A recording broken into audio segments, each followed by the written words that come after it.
काफ़ी लोगों ने मुझसे भगवान बुद्ध, जो महात्मा बुद्ध हैं, उनके बारे में जानकारी ली है।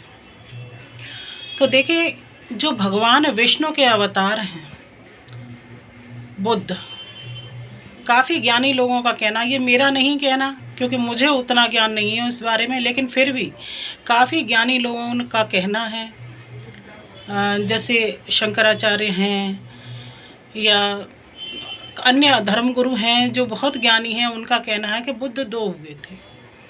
एक भगवान श्री नारायण के अवतार थे बुद्ध, वे अलग थे, और गौतम बुद्ध जो हैं वो अलग हैं।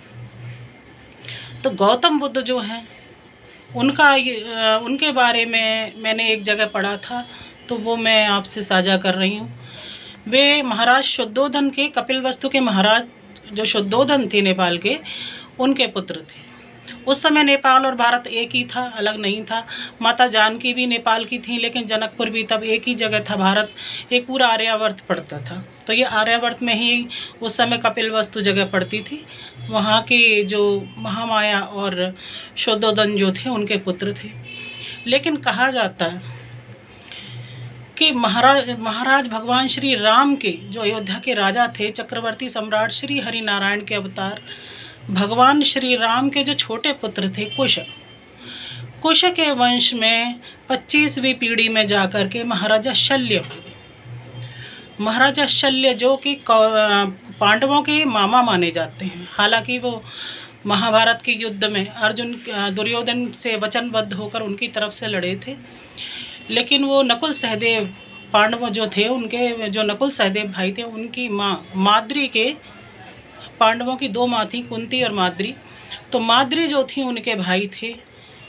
उनके वंश में जाकर के शुद्धोधन महाराज हुए थे, और उनके पुत्र हुए गौतम बुद्ध यानी सिद्धार्थ। तो ये जो सिद्धार्थ थे, इनको कहा जाता था, इनका वंश को कहा जाता था शल्य वंश। ये शल्य वंश ही आगे जाकर के अपभ्रंश हुआ। ये शब्द अपभ्रंश हुआ, अपभ्रंश हो करके इसको शल्य की जगह शक्य कहा जाने लगा, और शक्य के बाद इसको शाक्य में कहा जाने लगा। इस तरीके से ये श्री राम के पुत्र कुश के वंश के ही माने जाते हैं, ऐसा मैंने पढ़ा है। आगे ज्ञानी लोग बताएंगे। मुझे इस बारे में इतना पता था जो मैंने आपसे बात साझा की है।